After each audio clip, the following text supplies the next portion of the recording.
సుప్రీంకోర్టులో తదుపరి తీర్పు వచ్చే వరకు బీఆర్ఎస్ ఎమ్మెల్సీ కవితపై ఎలాంటి చర్యలు తీసుకోబోమని చెప్పిన ఈడీ రాత్రికి రాత్రే కవితను అరెస్టు చేయడం దారుణమని హుస్నాబాద్ మాజీ ఎమ్మెల్యే సతీష్ కుమార్ అన్నారు. సిద్దిపేట జిల్లా హుస్నాబాద్ అంబేద్కర్ చౌరస్తాలో ఎమ్మెల్సీ కవిత అరెస్టుకు నిరసనగా బీఆర్ఎస్ పార్టీ శ్రేణులు ధర్నా నిర్వహించారు. ఇతర రాజకీయ పార్టీలను అణిచివేసే ధోరణిని ప్రధాని మోడీ ప్రభుత్వం మానుకోవాలని మాజీ ఎమ్మెల్యే సతీష్ కుమార్ అన్నారు.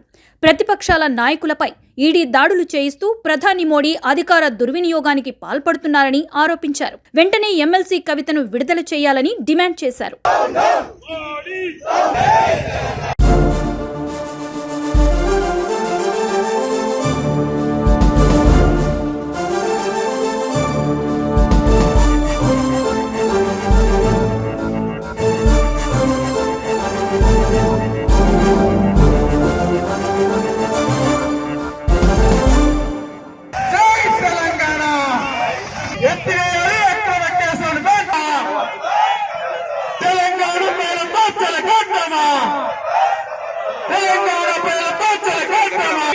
మా నాయకురాలు కల్వకుంట్ల కవిత గారిని ఈడీ అధికారులు కోర్టులో రేపు సోమవారం కేసున్నది, మేము ఎటువంటి పరిణామం చేయమని చెప్పి కోర్టులో అఫిడవిట్ ఇచ్చిన తర్వాత కూడా మరి నిన్న కల్వకుంట్ల కవిత గారి ఇంటికి వచ్చి సోదాలు చేసి 5:20కి అరెస్ట్ చేసినందుకు మేము నిరసన వ్యక్తం చేస్తున్నాం.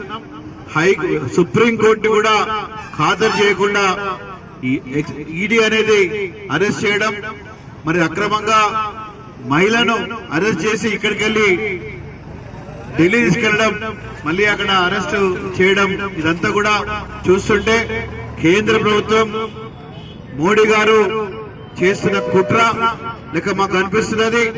ఈ రోజు మొత్తం దేశంలో పడే ఎన్నికల కోడ్ రాబోతున్నది.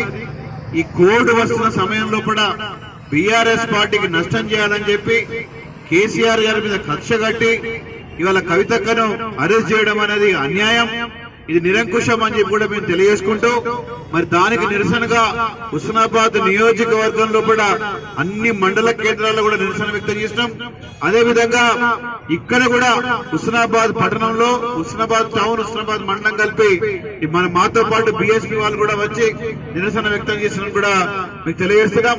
కేంద్రం వైఖరి వైదొలగాలని చెప్పి రేపు వచ్చే ఎన్నికల్లో కూడా నరేంద్ర మోడీ గారికి బుద్ధి చెప్పాలని చెప్పి కూడా మీ అందరినీ కోరుకుని ఇటువంటి పరిస్థితి చేస్తుంటే మరి వారు అధికారం చేతిలో పెట్టుకొని అన్ని దుర్వినియోగం చేసుకుంటూ రాజకీయ నాయకులను వారి వైపు ఉంటేనేమో సై, వారి వైపు లేకపోతే కై అన్నట్టు మరి కొట్లాడ తిరుగుతున్న వాళ్ళు మరి ఇటువంటి వైఖరిని మాత్రం ఖచ్చితంగా మేము ఖండిస్తున్నామని చెప్పి తెలియజేసుకుంటూ భారతదేశం ఏదైతుందో స్వతంత్ర భారతదేశం, ఇది democratic country, secular country, socialist country, అందరినీ కూడా తీసుకొని పోయే బాధ్యత ఇవాళ ప్రధానమంత్రికి ఉన్నదో అది ఉన్నది.